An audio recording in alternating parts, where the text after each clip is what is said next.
Welcome to NC Spin Perspectives, thoughts from North Carolina opinion leaders. Talking with Dr. George Griffin, former teacher, principal, and program director for DPI. Thank you, George, for being with us. George, one of the questions I always like to ask is a loaded question. Here's yours.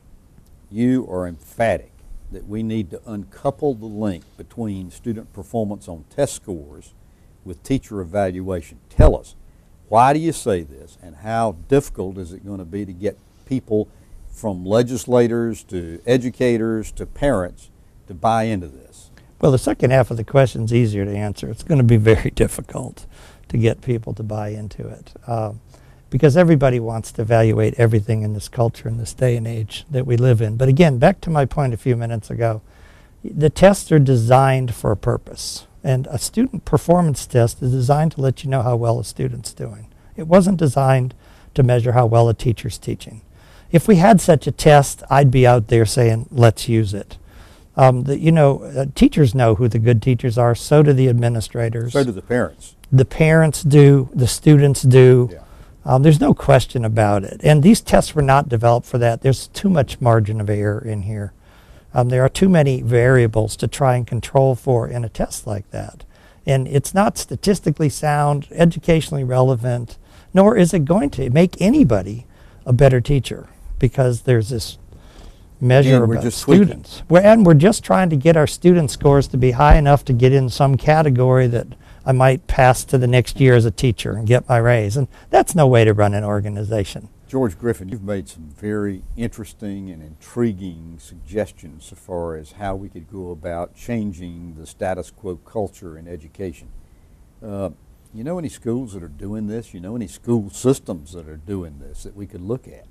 I do. I hesitate to name school districts because everybody's going to want to go, and they have their problems too. Every district does. I have been in schools, private, charter schools, and in school districts where they are taking lots of these ideas and working within the system. Now, I'm not going to let you go without you giving me some examples. There's some excellent schools right here in Wake County. I don't want to name the schools. You go to 90%, I promise you this, walk into an elementary school and ask the kinds of questions we've been talking about, and they will be with you on that and show you how they're addressing it. There are professional learning communities in these schools where the teachers take data, just like we talked about, sit down every couple weeks, sometimes weekly, and regroup and reteach with their students. The problem is they do have to operate within the grade level structure and the calendar, and they don't have those kind of freedoms. There's a charter school, I will name one that I saw in Davidson, the Community School of Davidson County. And the principal down there will probably not appreciate me sending 1 million people to go see them. They have a belief about students and how they learn that has translated into student-centered learning, project-based instruction, and very high test scores. And they don't practice any of the tests. They hardly even pay attention to the tests until it gets down to the week before because it's time to have to give them. They have a belief, and the principal, the last time I visited there, had instituted a rule that no teacher could talk more than 10 minutes during a class session without prior approval of the administration. So the point being the students had to be engaged in doing things during every class, every subject, kindergarten through 12th grade. And when you go there, you see the kids doing that.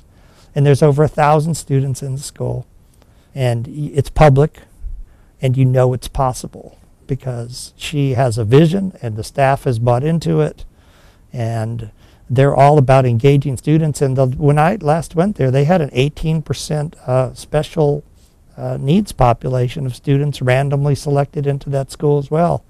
And they had great services for those kids, because a lot of times people think, oh, they select students somehow. In this school, not the case. So yeah, I've seen it. If I start naming schools, and somebody's going to call me immediately if they watch this and say, how come you didn't mention me? If you want, I'll be happy to pull together places. If they want to be mentioned, then they need to start doing it. They need to call me and say, mention me next time. Thank you. There's lots of good going on. There really is. Thank you, George Griffin, for being on NC Spin Perspective. Thank you, Tom.